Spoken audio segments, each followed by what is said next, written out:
Assalamualaikum warahmatullahi wabarakatuh. Bismillahilladzi azana bil imani bihi wa as'adana bitabai afdali rasuli. Ashhadu an la ilaha illallah wahdahu la syarikalah. Allahumma sholli wa sallim ala sayyidina wa habibina wa syafi'ina wa maulana Muhammadin wa ala alihi wa sahbihi ajma'in, amma ba'du.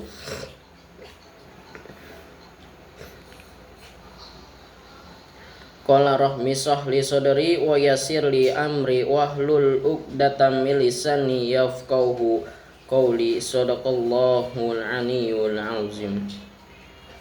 Yang saya hormati kepada Pak Adi Kusuma selaku mata kuliah public speaking, semoga Allah senantiasa selalu memberkahi hidupnya. Yang saya hormati yang sudah menonton channel YouTube saya, wabil khusus yang selalu menonton, semoga Allah selalu memberkahi dalam kehidupannya dan aktivitasnya dipermudahkan. Amin ya rabbal alamin. Di sini di Learning Journal yang ke-9, gak jauh seperti yang kemarin Learning Journal yang ke-8 guys. Kayak mengenai membahas tentang yang sudah maju. Puja puji syukur kehadirat Allah Subhanahu wa taala yang telah memberikan kita berbagai macam nikmat, di antaranya nikmat iman, nikmat sehat wal afiyah, dan nikmat-nikmat yang tidak bisa terhitung oleh kalkulator dan tangan kita. Salawat serta salam mari kita curahkan kepada sang penobrak suri tauladan. Siapakah beliau? Beliau adalah Nabi kita, Nabi Muhammad sallallahu alaihi wasallam, yang telah membawa umatnya dari zaman kegelapan sehingga zaman terang benderang. Lanjut aja ke pembahasan,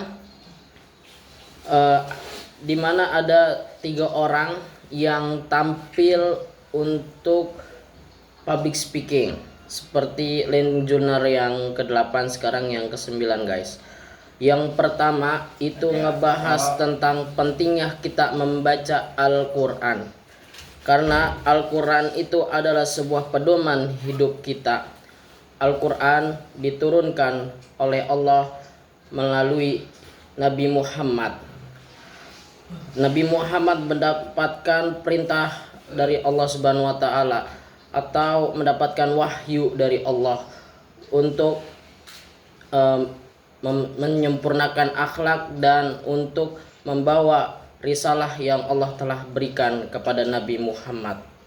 Ketika dari Mekah ke Madinah pada tahun 622 Hijriah, Nabi Muhammad diperintahkan oleh Allah untuk menyempurnakan akhlak dan untuk memberikan nilai-nilai agama Islam atau berdakwah. Karena di dalam surat yang bertuliskan Iqra bismi rabbikal ladzi khalaq, bacalah wahai Nabi Muhammad. Jadi Nabi Muhammad dituntut untuk membaca dan diajarkan oleh malaikat Jibril. Lalu Al-Quran itu adalah sebuah obat untuk penyakit dalam diri kita. Bukan hanya selain tentang pedoman hidup, tetapi obat untuk diri kita sendiri.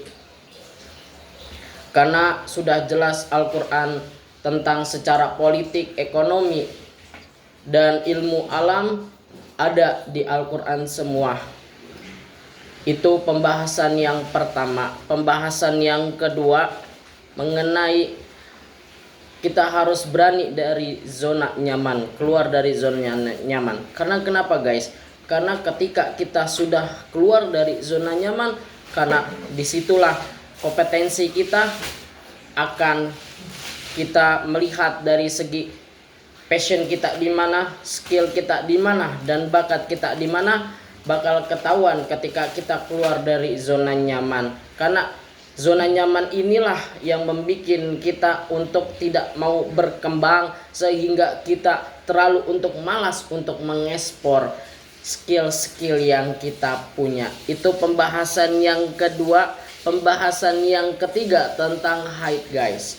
Jadi seorang perempuan itu wajar apabila dia haid, karena haid itu keluar dari seorang perempuan mengeluarkan darah kotor, guys. Itu sekitar 5 sampai 7 lah paling normal. Haid itu normal, guys. Jadi kalau misalkan haidnya itu lebih dari seminggu, kemungkinan itu penyakit, makanya harus dicek. Dan gejala-gejala haid itu seperti nyeri perut, seperti pegal, dan seperti ada gejala-gejala yang tidak enak dalam diri, kayak gitu, guys. Udah cukup sekian dari saya, segitu aja. Mohon maaf apabila ada kata-kata yang salah, tutur kata yang salah, karena kesalahan itu datang dari Allah. Kesalahan itu datang dari saya, kebenaran itu datang dari Allah. Burung Irian, burung cendrawasih. Cukup sekian dan terima kasih. Assalamualaikum warahmatullahi wabarakatuh.